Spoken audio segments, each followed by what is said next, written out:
बुल्ढाना के खड़कपुरना जलाशय में महसूल विभाग ने अवैध रेती उपसा करने वाली 8 बोटी नष्ट कर दी।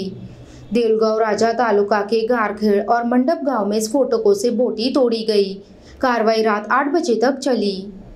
बुल्ढाना जिले के देऊलगांव राजा तालुका में खड़कपुरना जलाशय में अवैध रेती उपसा करने वालों पर महसूल विभाग ने कड़ा प्रहार किया। आज महसूल और जिला स्तरीय शोध व बचाव पथक ने संयुक्त कार्रवाई करते हुए 8 बोटी नष्ट कर दी। गारखेड़ और मंडप गांव के शिवार में यह कार्रवाई की गई, जहां 4 फाइबर बोटी और 4 इंजन बोटी पकड़ी गई। ये बोटी रेती माफियाओं ने बेशरम की झाड़ियों में छिपा रखी थी। महसूल विभाग ने इन्हें जलाशय के किनारे लाकर स्फोटकों से उड़ा दिया। यह कार्रवाई रात 8 बजे तक चली, जिसने रेती माफियाओं में हड़कंप मचा दिया। इस कार्रवाई से जलाशय की संरचना को होने वाले नुकसान को रोकने में मदद मिलेगी। स्थानीय लोगों ने इस कदम का स्वागत किया, लेकिन रेती माफियाओं के खिलाफ सख्ती की मांग भी की। उप विभागीय अधिकारी संजय खड़से ने निर्देश दिए कि ऐसी गैरकानूनी गतिविधियों पर नियमित कार्रवाई की जाए। जाँच की स्थिति में प्रशासन अब इस धंधे के मुख्य सरगनाओं तक पहुंचने की कोशिश कर रहा है।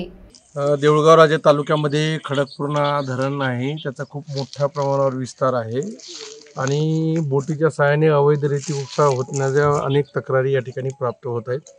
आपण खडकपूर्णाचे जे कार्यकारी अभियंता आहेत त्यांना सुद्धा वारंवार सूचना देत आहोत। त्यांच्याकडून कुठल्याही प्रकारची कारवाई होताना दिसत नाही आणि म्हणून आज आम्ही महसूल विभागाच्या वतीनं या ठिकाणी शोध मोहीम राबवली। त्या ठिकाणी एनडीआरएफचं जिल्हा स्तरावरून पथक आलं। माननीय जिल्हाधिकारी किरण पाटील सर यांच्या मार्गदर्शनाखाली आज या ठिकाणी शोध मोहीम घेण्यात आली आणि आज इथं आपण बघताय की 4 बोटी आणि 4 फायबर इंजिन बोटी अशा एकूण 8 बोटी आपल्याला सापडलेल्या आहेत। त्या आता आपण नदीच्या काठा म्हणजे किनाऱ्यावर आणल्या आणि त्या ठिकाणी आपण आता दुसरं काही सोर्स नसल्यामुळे जिलेटिनच्या सहाय्याने आपण त्याचं नष्ट करण्याची कारवाई त्या ठिकाणी करत आहोत। खूप जिकिरीचं अशा पद्धतीचं काम आहे आणि तरी सुद्धा आमचे महसूल विभागाचे अधिकारी कर्मचारी आणि एनडीआरएफचे पथक हे शोध मोहीम राबवत आहेत।